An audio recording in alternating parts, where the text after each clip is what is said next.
ကျမနာမည်အမလီပါအသက်33နှစ်ရှိပါပြီကျမမှာချစ်စရာကောင်းတဲ့သမီးလေး3ယောက်ရှိပါတယ်သူတို့နာမည်တွေကတော့လီလီ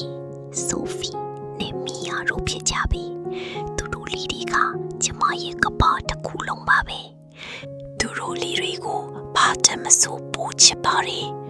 ကျမရဲ့ဘဝကလွယ်ကူမနေခဲ့ပါဘူးကျမငယ်ငယ်လေးမှာပဲအမေဆုံးပါသွားခဲ့တယ်ကျမရဲ့အငယ်ဆုံးသမီးလေးနိုးဆိုအရွယ်မှာပဲခင်ပွန်းဖြစ်သူကကျမတို့ကိုထားသွားခဲ့ပါတယ်သူထွက်သွားပြီးနောက်ဘေးတော့မှပြန်မလာသလိုဖုန်းလည်းမဆက်ပတ်စံလေးတပြားမှမပို့ခဲ့ပါဘူးကျမတို့ကိုသူလုံးဝမီးပြစ်လိုက်ပါတယ်အဲ့ဒီအချိန်ကစားပြီးသမီး3ယောက်ကိုကျမတယောက်တည်းကျွေးမွေးဆောင်ရှောက်ခဲ့ရပါတယ်ကိုကြီးမဲ့မိသားစုဝေးလည်းမရှိဘူးအိမ်ကြီးအိမ်ကောင်းလည်းမရှိသလိုအပူပိုက်ဆံလည်းမရှိပါဘူးတိုက်ခန်းကြီးလေးထဲမှာပဲနေရပါတယ်လာတိုင်းအိမ်လာခပြီးဘူးရုံကန်ရပြီးစိတ်ပူနေရတတ်ပါတယ်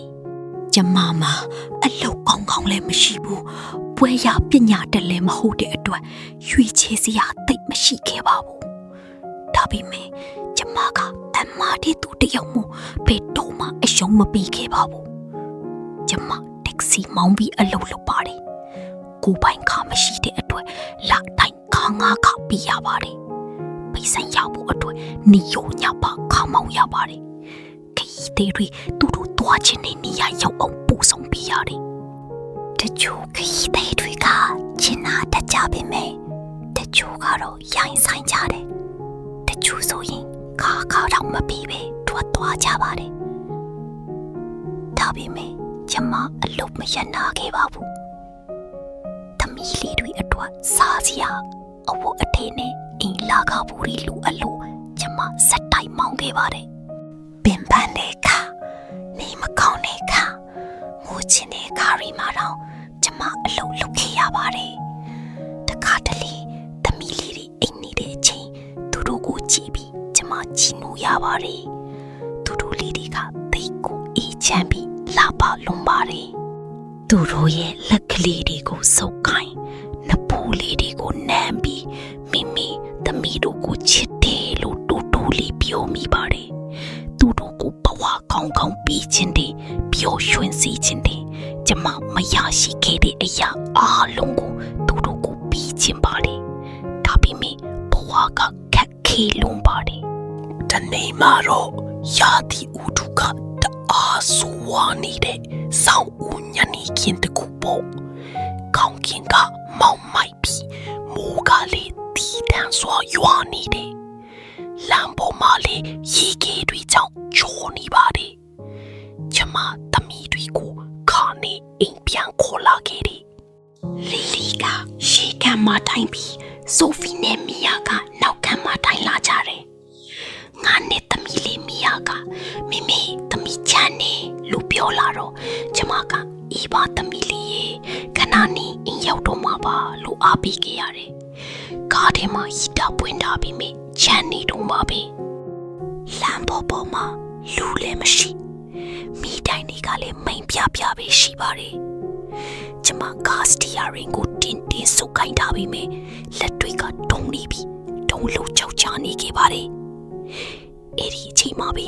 ယူတီရဲ့အလင်းတန်းကြီးတစ်ခုမြင်လိုက်ရပြီးအတန်အကျဲကြီးနဲ့အတူပြင်းထန်တဲ့နာကျင်မှုကိုခံစားလိုက်ရပါတယ်ပြီးတော့အရာအလုံးမောင်းအတီးကျသွားပါတော့တယ်မျက်လုံးပြန်ပွင့်လိုက်တဲ့အခါအပြူရောင်မျက်နှာချက်ကိုတွေ့လိုက်ရတယ်ဆက်ပစ္စည်းတို့ရဲ့အတန်နဲ့စိတ်နှံတွေကိုရလိုက်တော့ကျမစိတ်ယုံရောက်နေမှန်းသိလိုက်ပါတယ်ထိုင်ဖို့ကြိုးစားပြီးမြဲတကူလုံးနာကျင်နေပြီးခေါင်းကလည်းလီလန့်နေပါတယ်အဲ့ဒီအချိန်မှာပဲကားအက်ဆီဒန့်ကိုတတိယသွားပြီးငါသမီးလေးတွေရောဘယ်မှလဲဆိုတဲ့အတွေးနဲ့အိုးခေါ်ဖို့ကြိုးစားခဲ့ပါတယ်လီလီဆိုဖီမီယာလို့ခေါ်ပြီးမြဲအသံက6ကန်နေပါတယ်နားစမလီတယောက်ရှောက်လာပြီးတိတ်မလုပ်ပါနဲ့အောင်ရှင်မကား accident ဖြစ်တာလို့ပါလို့အသာအရာပြောပါတယ်ကျမကသမီးလေးတွေအကြောင်းမေးတဲ့အခါသူကကျမလက်ကိုစုပ်ကိုင်းပြီး မှာပဲရှိပါတယ်ဘေးကင်းကြပါတယ်လို့ပြောလိုက်မှာပဲကျမမျက်ရည်တွေကျလာပါတော့တယ်ခဏနေတော့တကားပွင့်လာပြီးသမီးလေး3ယောက်လုံးပြေးဝင်လာကြပါပြီသူတို့ကျမကိုဖက်ပြီးငိုကြတယ်လက်လေးတွေကိုကိုင်းပြီးညနာကိုနမ်းကြတယ်ကျမလေးသူတို့ကိုတင်းတင်းကြပ်ကြပ်ပြန်ဖက်ထားလိုက်ပါတယ်အဲ့ဒီနောက်ဆရာဝန်ရောက်လာပြီးမင်းရဲ့ခြေထောက်ကျိုးသွားတယ်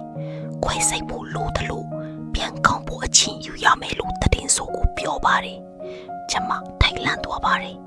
ကျမအလုပ်လုံးမရမှာအိမ်လာခပေးဖို့နဲ့သမီးတွေကိုချွေးဖို့ရှိသေးတယ်လို့ပြောပေမဲ့ဆရာဝန်ကတော့အနာယူဖို့ပဲတိုက်တွန်းပါတယ်အဆိုးဆုံးကတော့ကျမငါမောင်နဲ့ကားကပျက်စီးသွားတယ်လို့ကျမတိုင်မိတဲ့ကားကလည်းတန်ဖိုးကြီးကားတစ်စီးဖြစ်နေပါတယ်အဲ့ဒီကားပိုင်ရှင်ကဒေါ်လာ2000တောင်းစုနေပါတယ်ကျမမဘာမှမရှိပါဘူးဘဝပြတ်တယ်လို့ခံစားရပြီးသမီးလေးတွေနဲ့အတူဘက်ငိုခဲ့ရပါတယ်ကျမမှာမျောလင့်ချက်မရှိတော့ပါဘူးဒါပေမဲ့နောက်နေ့မှမထင်မှတ်ထားတာဖြစ်လာပါတယ်ကျမရဲ့ဇလံကအင်တာနက်ပေါ်မှာပြန့်နှံ့သွားပြီးလူအများကကျမတို့ရဲ့ဒုက္ခတွေကိုသိသွားကြပါတယ်စိတ်ကောင်းရှိတဲ့သူတွေကပတ်စံနေပြီးပို့ပြီးကူညီကြပါတယ်ဒီနေ့မှာတော့အမျိုးသားတစ်ယောက်ကဖုန်းဆက်ပြီးခမရဲ့အကြောင်းကိုကြားပါတယ်ကျွန်တော်ကူညီချင်ပါတယ်လို့ပြောပါတယ်နေ့ရဲ့အကြာမှာတော့လူတစုစီယုံကိုရောက်လာပြီးဘန်ဒီနဲ့သမီးလေးတွေအတွက်အဝတ်စားတွေလာပြီးကြပါတယ်အဲ့ဒီတေကမြေဝန်းဒီကျင်းနာမှုအဖြစ်ရှိတဲ့လူငယ်တစ်ယောက်ကကျမပြီးမှထိုင်ပြီးကျွန်တော်ကိုခမမသိပေမဲ့ခမအကြောင်းကိုကျွန်တော်သိပါတယ်လို့ပြောပါတယ်ဘာလို့ကူညီတာလဲလို့ကျမမိတဲ့အခါကျွန်တော်ကူညီနိုင်လို့ပါလို့သူကဖြေပါတယ်ကျမဘာပြောရမှမသိအောင်ဝမ်းသာလုံးလို့ငိုမိပါတယ်အဲ့ဒီနောက်မှာတော့အံ့ဩစရာတွေဖြစ်လာပါတော့တယ်အဲ့ဒီလူငယ်နဲ့သူ့အဖွဲကကျမရဲ့စီယုံစီအားလုံးကိုပြီးချီပြီးခဲ့ပါတယ်ဒါတိုင်မကားသေးပါဘူးဒီနေ့မှသူတို့ကကျမနဲ့သမီးတွေကိုအိမ်ကြီးတအိမ်စီခေါ်သွားပါတယ်ဒါမင်းတို့အတွက်အိမ်ပါအိမ်လာကပြီးစရာမလိုတော့ဘူးဒါမင်းတို့ရဲ့ကိုယ်ပိုင်အိမ်ပါလို့ပြောတဲ့အခါကျမအသက်ရှူတော့မှာသွားပါတယ်ထူထောက်ချပြီးငိုလိုက်မိတာသမီးလေးတွေပါလိုက်ငိုကြပါတယ်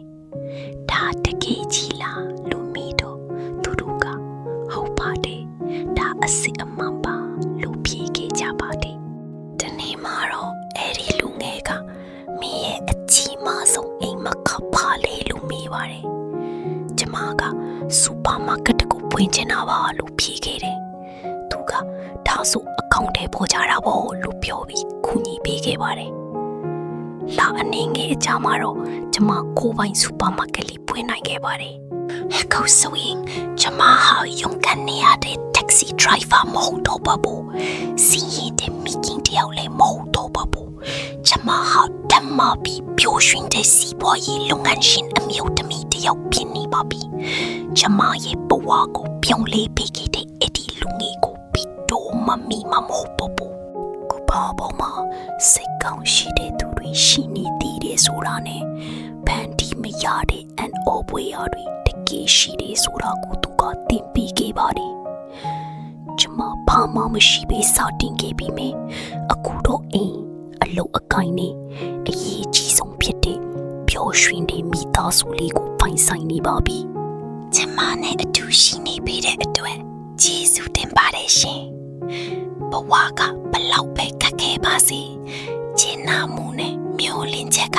အရာအလုံးကိုပြောင်းလဲနိုင်တယ်ဆိုတာကိုယုံကြည်လိုက်ပါတမ်းမအောင်ကြိုးစားပါလူကောင်းတွေကိုယုံကြည်ပါ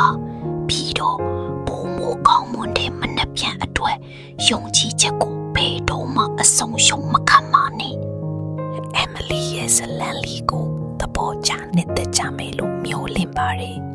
ဘဝမှာအရှုံးမပြီးပဲယုံကန်နေရတဲ့မိခင်တိုင်းလူသားတိုင်းအတွက်ဒီဗီဒီယိုလေးကခွန်အားတစ်ခုဖြစ်ပါစေ အားပေးကြတဲ့အတွက်ကြီးစုအများကြီးတင်ပါတယ်နောက်ထပ်လည်းစိတ်ဝင်စားဖို့ကောင်းတဲ့စိတ်ဓာတ်ခွန်အားဖြည့်ဇလန်လေးတွေတင်ဆက်ပေးအောင်ပါမို့စောင့်မျှော်အားပေးကြပါဦးနော်